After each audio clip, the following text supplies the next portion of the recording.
Ahora cuidado. ¡Vamos con la segunda tortuga! Vale, pues que se siente. Ay, ponte.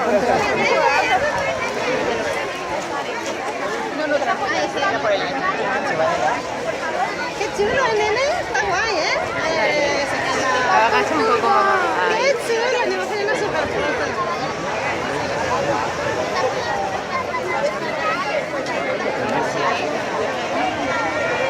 Está cansadita.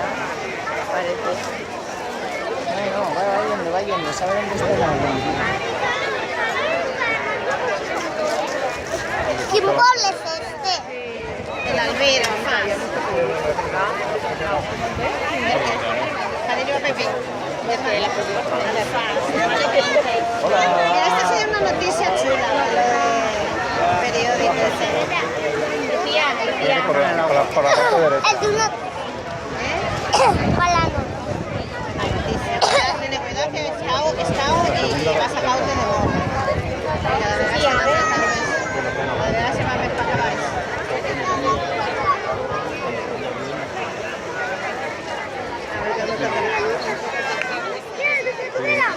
Mira qué caminito va haciendo más chulo.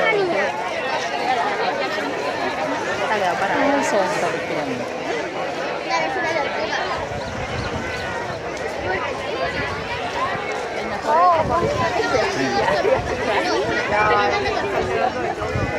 Mira, nene, ahora se cae de nuevo.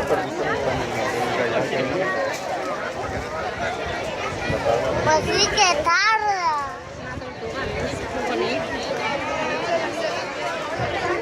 Pues una liebre. Vas a paso de tortuga. ¿Por qué? Porque vamos a la fauna. Ay, hombre. No, pues esto Sí, el fotógrafo ese, yo qué sé.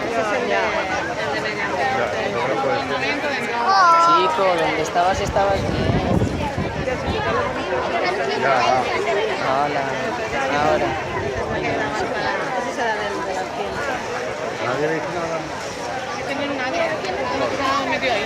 No está nosotros en el delante.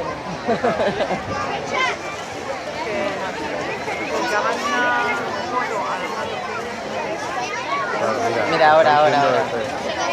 Ah, pero ya tardaba. Venga, ahí está otra vez. Mami, es que me sale alejado.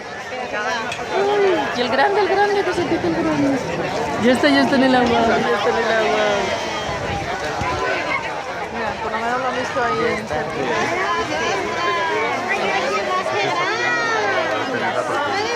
La primera segunda gran, mami. Mami, la segunda. Mírale. Adiós, tortuguita. ¡Hola! ¡Hala, qué chuli! Oye, la has tocado, ¿eh? Llevar así una cosita ahí enganchada. ¿Cómo se llama la tortuga? Corriendo. No, igual, déjale. Mamá, que no pasa nada. La maratón. ¿Que aquí no ha visto? Mira, Claudia no nos ve. A mí también. A la media maratón de la renta de esta hora. A la media maratón tengo que... Por favor, sí.